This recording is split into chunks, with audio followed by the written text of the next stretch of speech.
السلام علیکم عزیز طلباء اور طالبات، آج ہم پڑھیں گے اردو میں اخلاق نبی پاک صلی اللہ علیہ وسلم کے واقعہ۔ پہلے پارٹ میں ہم نے ان کے سیرت پاک کے بارے میں کچھ پہلو جانے تھے،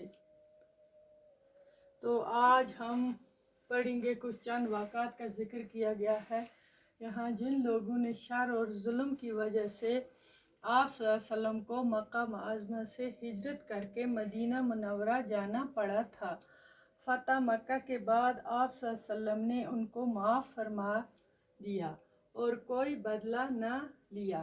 ایک مرتبہ ایک منافق نے قتل کرنے کے ارادے سے آپ صلی اللہ علیہ وسلم پر حملہ کیا، لیکن وہ کامیاب نہیں ہو سکا۔ حضور پاک صلی اللہ علیہ وسلم نے اس کو بھی معاف فرما دیا۔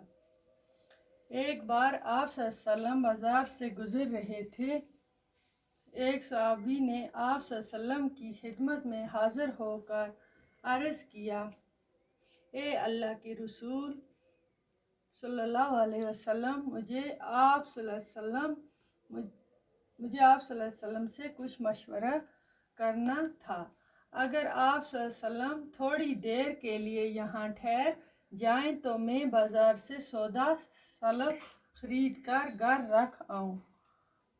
حضور پاک صلی اللہ علیہ وسلم نے فرمایا، میں یہیں ٹھہر کر تمہارا انتظار کرتا ہوں، جلدی آنا۔ وہ صحابی گھر جا کر یہ بات بھول گئے کہ وہ حضور پاک صلی اللہ علیہ وسلم کو بازار میں ٹھہرنے کو کہہ آئے ہیں۔ تیسرے دن وہ صحابی جب بازار آئے تو دیکھا کہ حضور پاک صلی اللہ علیہ وسلم وہیں کھڑے ہیں۔ یہ ہے انسانیت کے محسن حضرت محمد صلی اللہ علیہ وسلم کی پاک سیرت، افائے عید اور بے مثال اعلیٰ اخلاق کا نمونہ۔ ایک یہودی کی بیوی۔ دوسرا واقعہ ہے بچوں، یہاں تک ہی آج پڑھیں گے، ٹھیک ہے؟ وہ انشاءاللہ اگلے سبق میں ہم پڑھیں گے دوسرا واقعہ، ٹھیک ہے؟ تو یہاں ہم نے پڑھا، اتنا کافی آج کے لیے۔ خدا حافظ۔